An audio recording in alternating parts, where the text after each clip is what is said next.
Hello everyone, स्वागत है आपका एक और नई वीडियो में। जैसा कि पिछली वीडियो में हमने आपको बताया था कि निफ्टी के लिए डेली टाइम फ्रेम पे अभी आपको ये जो ट्रेंड है अब आपको ये सपोर्ट का काम करते हुए दिखाई दे सकती है। तो आप देख सकते हैं निफ्टी फ्राइडे के दिन इस ट्रेंड लाइन के आसपास आता है। यहाँ पर सपोर्ट लेने के बाद ऊपर की साइड में ही अपने आज फ्राइडे की क्लोजिंग अपने ओपनिंग के ऊपर ही देता है, यानी कि एक हैमर कैंडल पे आपको इसकी क्लोजिंग देखने को फ्राइडे के दिन मिलती है। अब ध्यान रखिएगा निफ्टी के अंदर दो सेटअप बन रहे हैं। एक सेटअप है कि निफ्टी निफ्टी के अंदर एक ये निफ्टी का ट्रेंड अप है और छोटा सा करेक्शन लेने के बाद निफ्टी ने ये क्या किया है, सपोर्ट के पास आकर के एक कैंडलस्टिक पैटर्न बनाया है जिसे हम कहते हैं हैमर कैंडल। अब जिन जिन लोगों ने भी जो फ्राइडे के दिन जो बाइंग करके गए होंगे ना, वो लोग इस हैमर कैंडल के लो का ऐसा लगा कर चल रहे होंगे कि क्यों, क्योंकि मार्केट के पास एक ये ट्रेंड लाइन का सपोर्ट है। मार्केट यहाँ से सपोर्ट लेकर के ऊपर की साइड में निकल सकता है।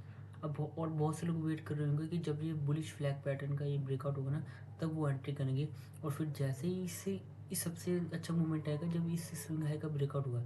जैसे ही स्विंग हाई का ब्रेकआउट होगा ना, तब आपको एक ऊपर की साइड में वापस से मोमेंटम देखने को मिल सकती है, जो कि फिर से लेकर जा सकते हैं 26,200 से 50 के लेवल के आसपास, जो कि हमारा निफ्टी का लाइफ टाइम हाई भी है। अब ध्यान रखिएगा निफ्टी में आपको सेलिंग तभी देखने को मिलेगी जब निफ्टी इस हैमर कैंडल के यानी कि फ्राइडे के लो के कैंडल के लो का ब्रेक डाउन करेगा। क्यों? क्योंकि जितने भी लोग अब इसको इस अप ट्रेंड में लेकर गए होंगे, या जो भी लोग हैमर कैंडल के ऊपर ट्रेड करते हैं वो लोग लेकर गए होंगे, वो लोग क्या करेंगे, अपना ऐसा इस हैमर कैंडल के लो के आसपास का लगा कर रखेंगे। जैसे इस कैंडल का लो ब्रेकडाउन होगा, तब आपको इसमें एक सेलिंग आती हुई दिखाई दे सकती है, जो कि फिर निफ्टी को इस रेंज के अंदर वापस से आपको ट्रेड करता हुआ दिखाई दे सकता है। अब चलते हैं 15 मिनट चार्ट पर, देखते हैं निफ्टी को हम कल किस तरीके से ट्रेड कर सकते हैं।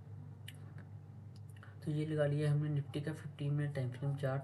तो देख सकते हैं निफ्टी निफ्टी फ्लैट ओपनिंग के साथ कंसोलिडेट करता है। कंसोलिडेट करने के बाद जैसे ही इस रेंज का ब्रेकडाउन करता है, तब आपको इसमें एक सेलिंग आते हुए दिखाई देती है।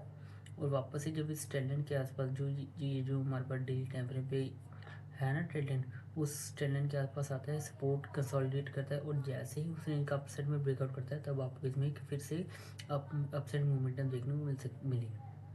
अब ध्यान रखिएगा कल के लिए, अगर निफ्टी मान के चलिए इस क्लोजिंग के अंदर ही खुलता है, मान के चलिए इस रेंज में कहीं में खुलता है, 100-120 पॉइंट की रेंज में खुलता है, और इस रेंज में खुलने के बाद यहाँ पर कम से कम कल ये आधा घंटा कंसोलिडेट करे।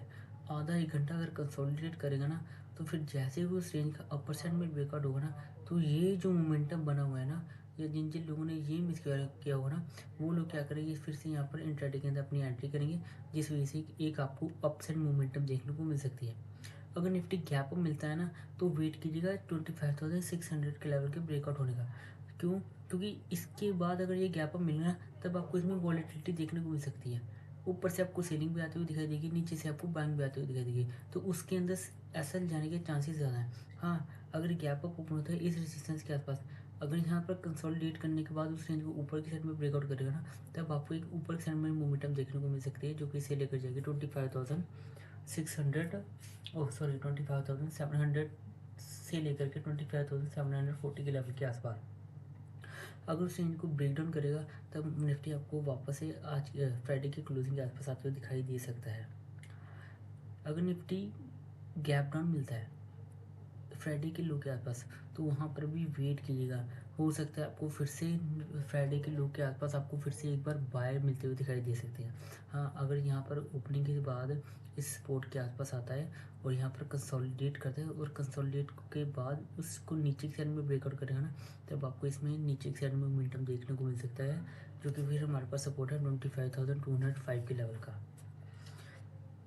अगर अगर इस सपोर्ट के आसपास गैप डाउन मिलता है, तो यहाँ पर वेट कीजिएगा किसी रेंज का या किसी कैंडल का। जैसे ही अगर उस रेंज को ऊपर की साइड में ब्रेकआउट करेगा ना, तब आपको फिर से निफ्टी फ्राइडे की क्लोजिंग के आसपास आते हुए दिखाई दे सकता है। तो ध्यान दीजिएगा, जब तक निफ्टी अगर गैप अप मिलने के बाद ऊपर की साइड में 25,600 के लेवल का ब्रेकडाउन नहीं करेगा, तब तक आपको इसमें कोई भी ऊपर की साइड में मोमेंटम देखने को नहीं मिलेगी। या तो निफ्टी अगर गैप डाउन में मिलने के बाद इस रेंज का यहाँ पर कंसोलिडेट करे। कंसोलिडेट करने के बाद अगर ब्रेक डाउन करेगा ना, तो जो जो भी लोग फ्राइडे के दिन लेकर गए होंगे ना, वो लोग क्या करेंगे, अपनी पोजीशन को कवर करेंगे और इंट्राडे के अंदर आपको एक सेलिंग आते हुए दिखाई दे सकती है। अब मिलते हैं नेक्स्ट वीडियो में।